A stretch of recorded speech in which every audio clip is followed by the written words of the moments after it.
Welcome to the last episode of PLA today, or for this year, actually. So thank you to Nick and to Bruno and obviously all our viewers for the questions. And we hope we've added a great amount of value and knowledge to all our listeners and viewers. We've got obviously two more questions that we'll be finishing off with this year. And one of them will be for you, Nick, and then the second one will be for Bruno. The first question is from Facebook and it's from Moms, and it says that I have entered into a lease agreement, and in June 2023, an agent informed me that the tenant said he's leaving the following day to the UK. He's leaving his two children with the relative, and his wife is already in the UK. The lease was expiring in July, but they asked for a renewal, which I refused.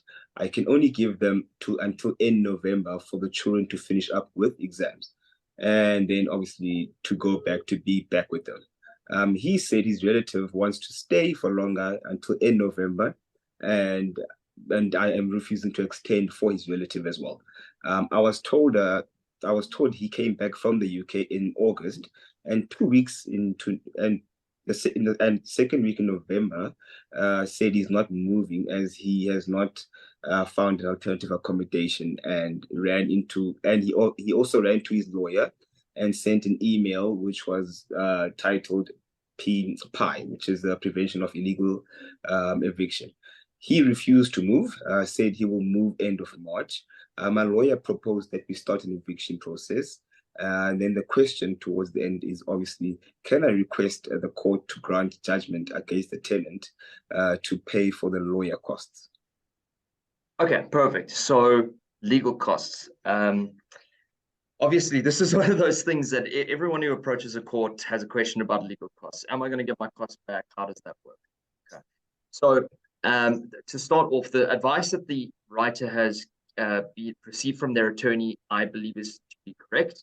Okay, it seems that this tenant is indicating that they're not going to vacate. They're pushing the date back that they're going to get out of the premises. And in the circumstances, the correct move is to proceed with an eviction if you don't want them in the premises. Okay, it seems to me that there's nothing preventing them from doing so at this stage, because there might have been an extension to November, but now we sit in December, and there was no agreement to allow them to occupy the premises any further. So the correct step is to eject them if they are refusing, which it seems they are, to vacate the premises. So that's absolutely correct. Then it comes to costs. Now, the basic standard way costs work in legal proceedings is that costs are something that the court awards to a particular party within its own discretion. Okay, so people have this thing that I'm going to get my legal fees back, and I always like to be very careful, because a court is the one who decides who pays costs and how much those costs are ultimately going to be. Okay, and what attorneys have done, and you'll see this in most lease agreements, is most lease agreements include a provision which relates to costs and says that one party who is instituting a proceeding against another, or some lease agreements which are a little bit geared in the landlord's favor, will say that the landlord is entitled to costs. It will say it's can be claimed by one particular party. I just want to set out from the start, although your agreements might say that, costs still lie in the discretion of the court. It's very common that if you are successful in your court application, that the court will grant you costs. That's not really a problem, but it's still within the court's discretion. It's absolutely not guaranteed. Okay, this is mostly just a consideration for your attorney to consider, because the only time that a court is really not going to grant you costs if you are successful in your application is if there is conduct by your attorney which they disapprove of. So you have not performed correctly or fast enough, or you've really done some delaying tactics that the court doesn't like, they may then not grant you costs, and really your attorney shouldn't get it into those particular spots. With regards to cost provisions, this helps us because now the court is going to read that cost provision and say, well, this agreement allows me to grant costs in the circumstances. It's not a crisis if your agreement doesn't have such a clause. It's still within the court's discretion to grant costs. But a clause within a lease agreement can assist in getting what is called a higher cost scale. So in law, there are a number of cost scales, okay? And scale simply means that you can expect a little bit more for a particular piece of work. So the easiest way for me to explain this is a lowest cost scale per a written page that your attorney's done. Okay, might be 10 Rand, and then a higher scale might be 15 Rand, a higher scale, 17 Rand. Okay, so that's what I mean when I say scale. Okay, and either you got your normal party and party scale, attorney-client scale, and there's another scale which we'll have a legal debate over it, Bruno and I, whether it exists or not, but we call it the attorney and own client scale. And that's just the scale which basically you try to claim all of your legal back. So in terms of this particular question, I'm not sure whether there was a written lease agreement in place. It isn't stated specifically, but it alludes to the fact that there was, okay? And then the question is there a cost clause in terms of that particular lease agreement, which you can rely upon? All right.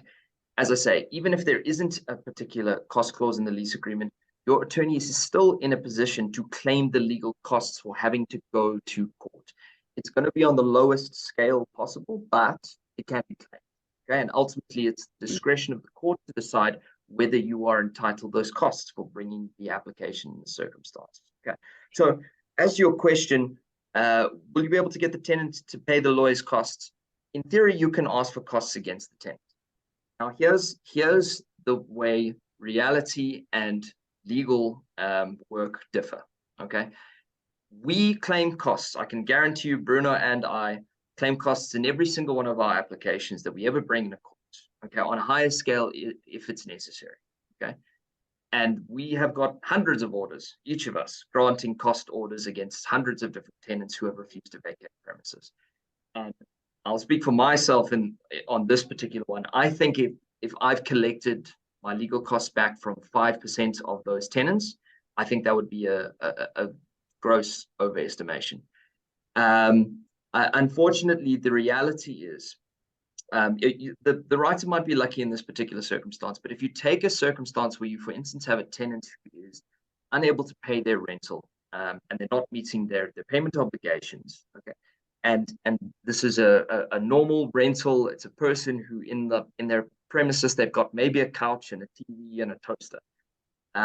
The chances of you recuperating your legal costs ultimately from the tenant are very, very low.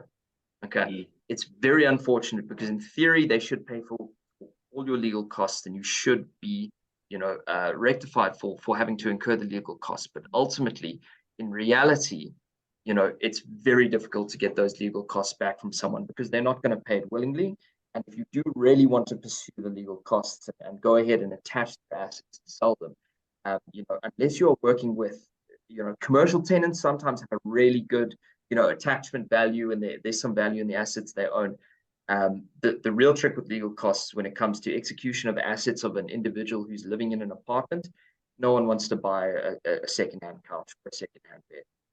You're going to get a few Rand for that, and it's very unlikely you're going to eventually reach what legal costs you expected.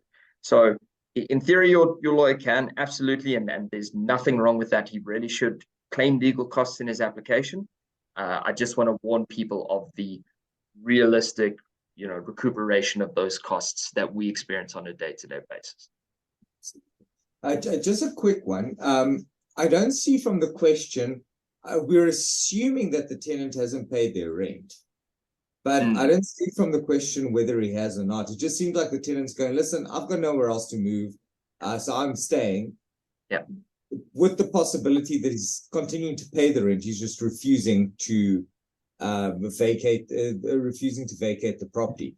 So on that note, the only thing I want to add, look, it's unlikely. I mean, I've never seen something like that really happen, and it's like an incredibly good rent. But if that is the case, then he's not in arrears with his rent, which means that you may possibly have recourse against the deposit for any legal costs, assuming that he's not in arrears with his rent. So, just throwing that out there in case that, like, even remotely applies. Yeah. So thank you very much, Nick.